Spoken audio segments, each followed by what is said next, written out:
Hello, I'm Tom. And I am Brian of Team ProCycle. ProCycle is the leading online retailer for dual sport and adventure motorcycles.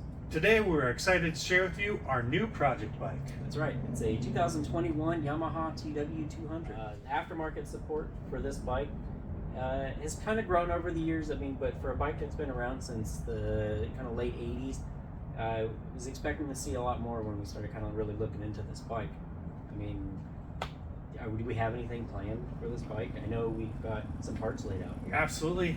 The foot pegs on the bike, stock form, are very small and kind of skinny. They leave a lot to earn for when you're trying to go through that technical stuff. You kind of lose some confidence when you're on skinny pegs. Yeah. The handlebars are very short, especially if you're tall like me.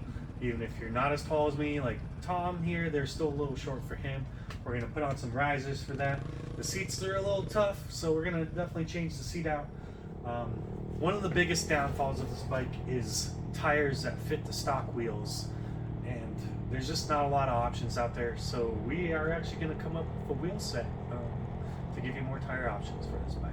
Yeah, and kind of bounce back to the handlebars and the pegs and kind of the ergonomics for riders. I'm 5'8".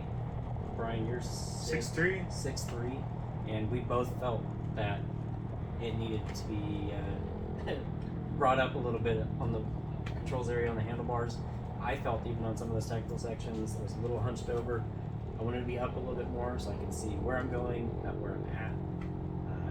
But yeah, other than that though, the seat, definitely going to get that replaced. Headlight was one of the things I noticed. You've got a bunch of stuff here, Brian.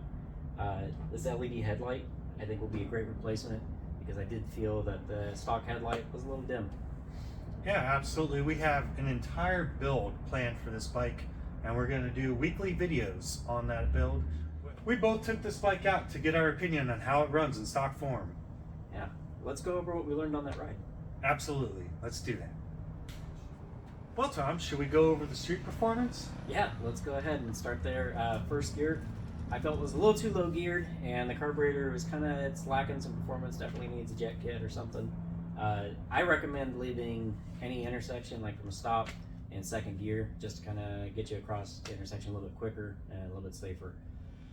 What did you feel? This thing has fantastic gas mileage, about 60 to 70 miles per gallon. Some motors even claiming to get about 80. It also handles very well on the streets. It's the kind of bike that you would lean underneath you rather than lean with it, which is really confidence inspiring for those beginner riders. It's true. Yeah, and so going into the dirt, that kind of just transitioned that same feeling. I felt like anybody that's never ridden a bike before, or somebody that's been riding bikes for 30, 40 years, can hop on this thing and feel confident, have fun riding it. The transmission first gear, kind of an issue out on the street, but on the trail, that's where it really shines. This thing will climb through anything, it'll climb up anything. I just felt it was great. On the other hand, when you get up in the higher gears, I did find myself searching to kind of go down in gears because I would lose momentum really quick.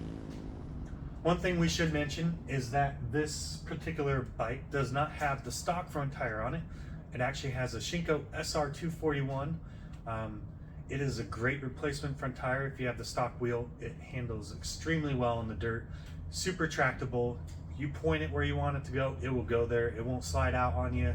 It's a great front tire. No, most definitely.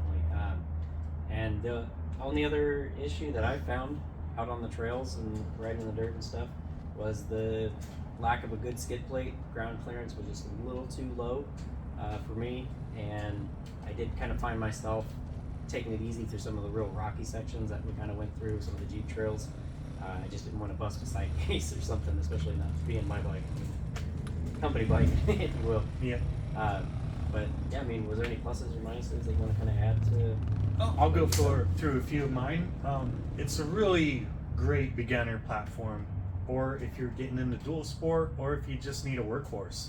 Yeah. If you're on the farm, hunting, fishing, this bike can do it all. It's a great camping bike. Just throw it on the back of the RV, take it camping. We'll use it for trips to the store. You want to go explore the Jeep trails or the other trails. It's just a great overall, all-around machine. Yeah, or if you just want to go bird watching, You can take your cameras and load them up, all that gear on the back. There's massive racks available for this thing, front and rear.